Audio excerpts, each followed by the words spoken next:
Hi, it's Angela Critters. Well, welcome into my kitchen today. We are going to make an impossible pie with sweet potatoes. And this one doesn't even have to have flour. The sweet potatoes are like the leavening agent. They thicken as it bakes. So it magically forms its own crust without flour. Most impossible pies have to have flour. So this one's actually gluten-free. So yesterday, I made a little short video showing you how I roasted 2 cups of sweet potato. And I had pretty good sized ones, and they cooked for about 70 minutes. They were big.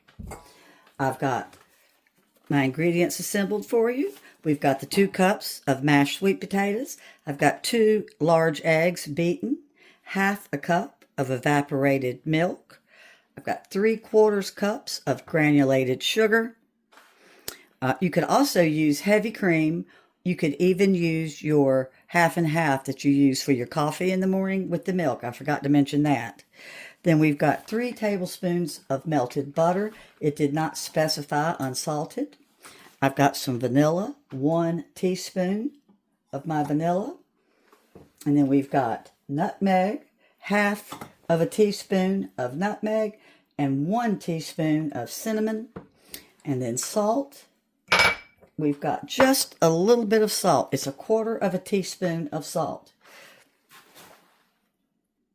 After I make my filling, pour it into my 9-inch pie pan. Then I'm going to make a topping.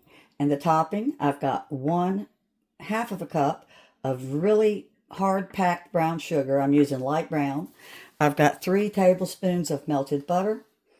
I've got 1 cup of chopped pecans and just a splash of vanilla.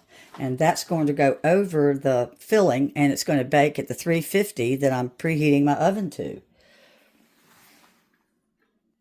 All right, we're going to go ahead and get started with mixing it up. We're mixing up our filling first. There go the eggs. And I'm putting in my sugar, my granulated sugar, which was 1/2 cup, I believe. Let's see. Nope, that was 3/4 cup. I've already told you the ingredients. I won't repeat them again.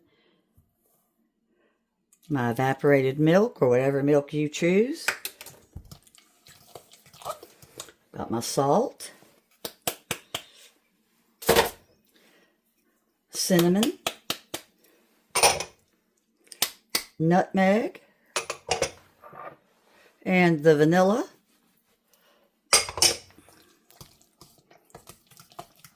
And we don't use a mixer. We just use a fork or a whisk.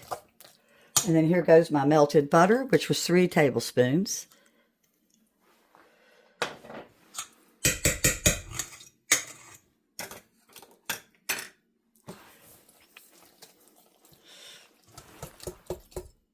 We're going to spray the 9-inch pan. And this is mixed up, so let's spray it and pour it in. I put it on a cookie sheet just in case some of it boils over while it's cooking. I don't want to have to clean up a sticky, sweet mess.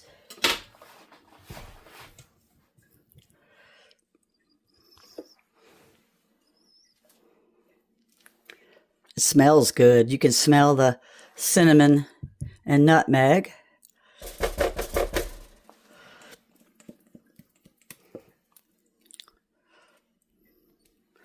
And make sure you get all of this good filling.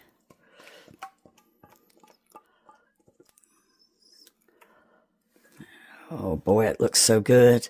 This freezes really well. I try to make things that freeze real well.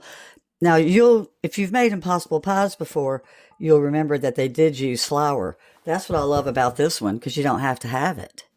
Which it really is nice, for the gluten-free person in your life. Okay, so let's get the nuts mixed up. There's our cup of pecans, our butter,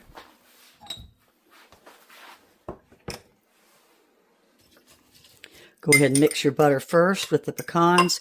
I like to get them evenly coated. Then here comes our 1/2 cup of brown sugar, packed. You can tell it's packed. It came out whole. And then I'm going to put in that little splash of Watkins vanilla.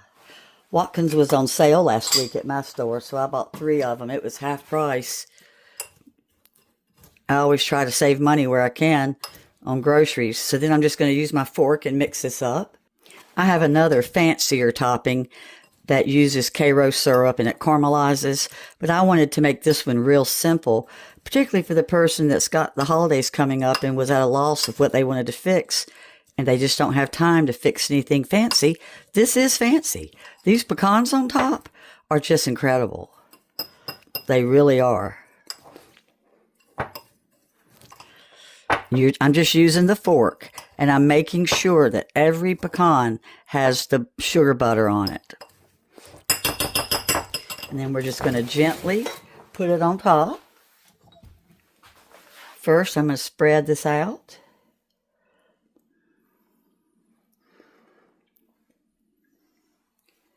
And it's going to cook, I think, 40 minutes. I'm not sure. I'll have to look at my recipe. I'll be sure and tell you. I think it is 40 minutes. Yes, 40 minutes.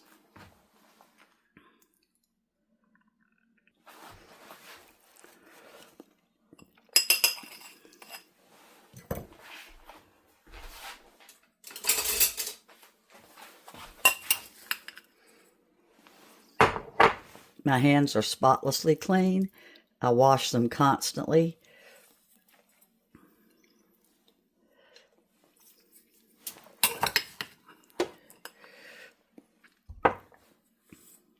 And you just try to crumble it all over the top. Oh, this is so good. Now, this, of course, is optional. If you've got somebody in your life that's allergic to nuts, you won't be putting the nuts on, of course. You'll just have a sweet potato pie. And you can put whipped cream or vanilla ice cream on it, which you're welcome to do to this one, too, after it cooks. You're going to serve it warm or hot. I like it cold, but my recipe says serve it warm or hot. So I'm telling you what it says.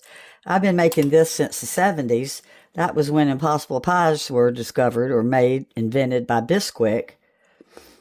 Some Impossible Pies have Bisquick in them, but over the years, a lot of them use flour, salt, and baking powder. All right, so isn't that pretty? So it's going in at 350 for 40 minutes. An important step to this pie is letting it cool on top of something. And you're supposed to use your wire rack, and mine's up real high, and I don't want to climb a ladder with my husband not home. So I have just made myself just made something up where air can get up under the pie. So it's ready. And it cooked longer than I thought. I put my glasses on and realized it was supposed to have cooked for 45 to 60 minutes. It ended up cooking for 52 minutes. Look at that. Look at that. So I'm going to put it on top of my little thing I rigged up. And I've got air under it. And that's the important part. So it's going to completely cool with the air under it. And it's going to turn into this magical custard. And as always, I'm going to put the directions in the description. And it's a very inexpensive pie. If you don't put the topping on it, even if you do, 1 cup of pecans is not that much. And right now, sweet potatoes are 1/4 pound. So it really isn't an expensive pie. It only had the 2 eggs, and it did not have a pie crust. But I was going to show you, I think I told you that the Impossible Pie started in 1980. Well, though, I was wrong. I found my recipe for my pumpkin Impossible Pie. I've got that on the channel. The pumpkin one is from 1961. And this really good Impossible lasagna pie, it's from 1982. But you need to try an Impossible Pie. There's probably 50 or 60 different ones out there, combination of dessert and meals. Well, thanks so much for watching. Bye-bye.